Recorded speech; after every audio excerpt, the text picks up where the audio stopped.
Hello friends, welcome to Rathi's kitchen. நான் உங்கள் ஏமா பேசுகிறேன். இன்றைக்கி நம்ம சேனலில் 10 நிமிஷத்தில் ரொம்ப சுலபமாக பாசிப்பருப்பு பாயசம் குக்கரில் எப்படி செய்யலான்னு தான் பார்க்க போகிறோம். ஃப்ரெண்ட்ஸ், இந்த ரெசிபியை ரொம்ப சுலபமாக எப்படி செய்யலாம் நம்ம வீடியோக்குள்ளே போய் பார்க்குறதுக்கு முன்னாடி நம்ம சேனலை முதன்முறையாக பார்க்குறீங்கன்னா சப்ஸ்கிரைப் பண்ணிவிட்டு பாருங்கள் ஃப்ரெண்ட்ஸ். இப்போ வாங்க வீடியோக்குள்ளே போகலாம்.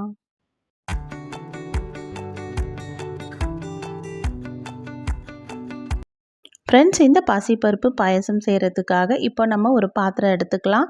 இதில் நான் அரை கப் அளவுக்கு பாசிப்பருப்பு சேர்த்துட்டு இப்போ தண்ணி ஊற்றிட்டு நல்லா அலசி எடுத்துக்கிறேன். ஒரு 2 தடவை தண்ணி ஊற்றி அலசி எடுத்துக்கினா போதும். இப்போ அலசி எடுத்த இந்த பாசிப்பருப்பை நம்ம ஒரு குக்கரில் சேர்த்துடலாம்.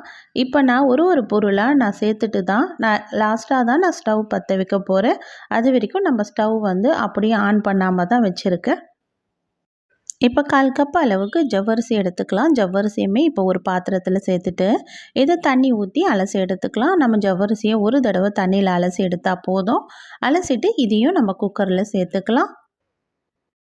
இப்போ இதில் 2 டேபிள் ஸ்பூன் அளவுக்கு சேமியா சேர்த்துக்கலாம். சேமியா வறுக்கணும்னு அவசியம் கிடையாது. ரோஸ்டட் சேமியா கடையிலேயே விற்கிதில்ல, அந்த சேமியா அப்படியே சேர்த்துக்கலாம். இப்போ சேர்த்துட்டு இது கூட 1/2 லிட்டர் அளவுக்கு தண்ணி சேர்த்துக்கலாம். ரொம்ப அதிகமாக ஒரே நேரம் தண்ணி சேர்த்துட்டோன்னா அப்புறம் மேலெல்லாம் பொங்கி வந்துடும்.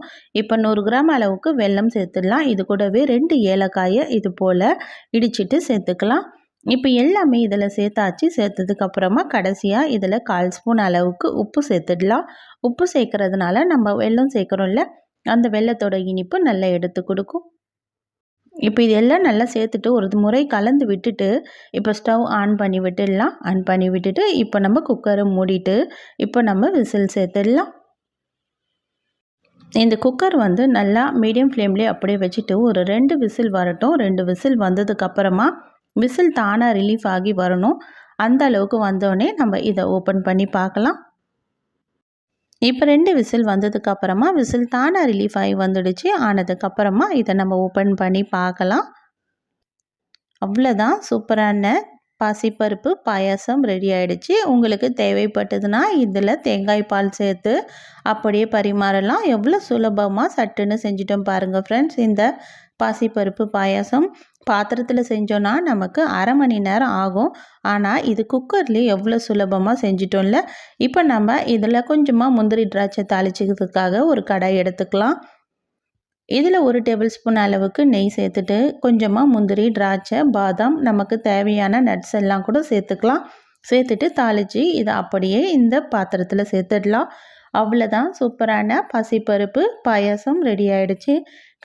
இனி வர விசேஷ காலங்களில் இது போல் பாயாசம் செஞ்சு நீங்கள் சாமிக்கு கூட நிவேதனம் செய்யலாம். ரொம்ப சிம்பிளாக செய்யக்கூடிய இந்த ரெசிபியை நீங்களும் ட்ரை பண்ணி பாருங்கள் ஃப்ரெண்ட்ஸ். ட்ரை பண்ணி பார்த்துட்டு எப்படி இருக்குன்னு எனக்கு மறக்காமல் கமெண்ட் பண்ணுங்கள். இந்த வீடியோ பிடிச்சிருந்தால் லைக் பண்ணுங்கள். மறக்காமல் நம்ம ரதிஸ் கிச்சனையும் சப்ஸ்கிரைப் பண்ணிவிடுங்க. தேங்க்யூ.